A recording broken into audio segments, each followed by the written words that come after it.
Кенесары ханның Құраны Қазақстан мұсылмандары діни басқармасына табысталды. Мемлекет басшысы Қасым-Жомарт Тоқаев Түркістанда өткен ұлттық құрылтайдың екінші отырысында әйгілі Марал Ишанның Кенесары ханға сыйлаған Құран кітабы табылғаны және оның елге қайтарылғаны жайында мәлім еткен болатын.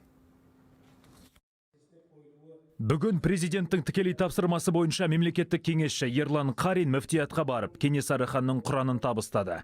Мемлекеттік кеңесші Құранды отандық және шетелдік жоғары білікті, тәжірибелі мамандар толықтай зерттегенін, бір ауыздан оның Кенесары ханға тиесілі екенін анықтағанын айтты. Сонымен қатар ол Құранның жан-жақты сипаттамасын баяндап, ерекшеліктерін жеткізді. Өздеріңізге мәлім, мемлекет басшысы Түркістанда өткен ұлттық құрылтайдың екінші отырысында Марал Ишанның Кенесары ханға сыйлаған Құраны табылып, елге қайтарылғанын айтты. Қасиетті кітаптың Қазақстанға оралуын еліміздің рухани өміріндегі айтулы оқиға деп бағалады. Бұл жаңалықты халқымыз зор ықыласпен қабылдады.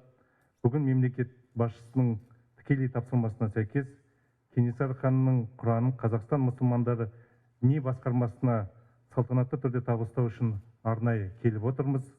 Атақты Марал Ишан мен Кенесары ханнан мирас болып жеткен Құранның халқымыз үшін қастерлі дүние екені ақиқат.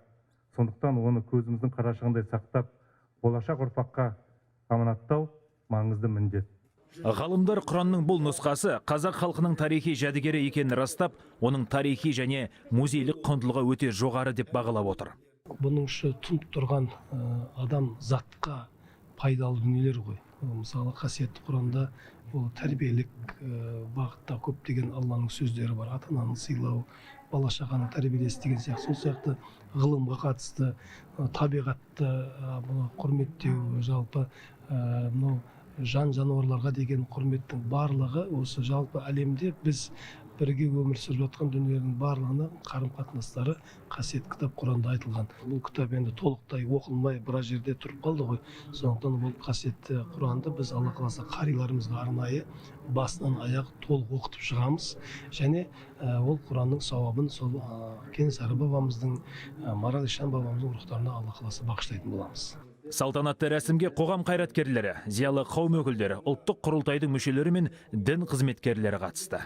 Сақтау бойынша нөмір 1 стандартқа сай қоймалар болу керек. Оның ылғалдығы, температурасы, және күн сәулесі түспеуі, артық адамдан кірмеуі, мысалы қолмен ұстамау, көптеген шарттары бар негізі. Осылайша кітап алдағы 2 ай ішінде реставрацияланады. Бірнеше көшірмесі жасалып, түп нұсқасы Түркістан қаласындағы Әзірет Сұлтан мұражайында сақталады. Мейірлан Алтынбек, Жандос Битабаров, Хабар 24.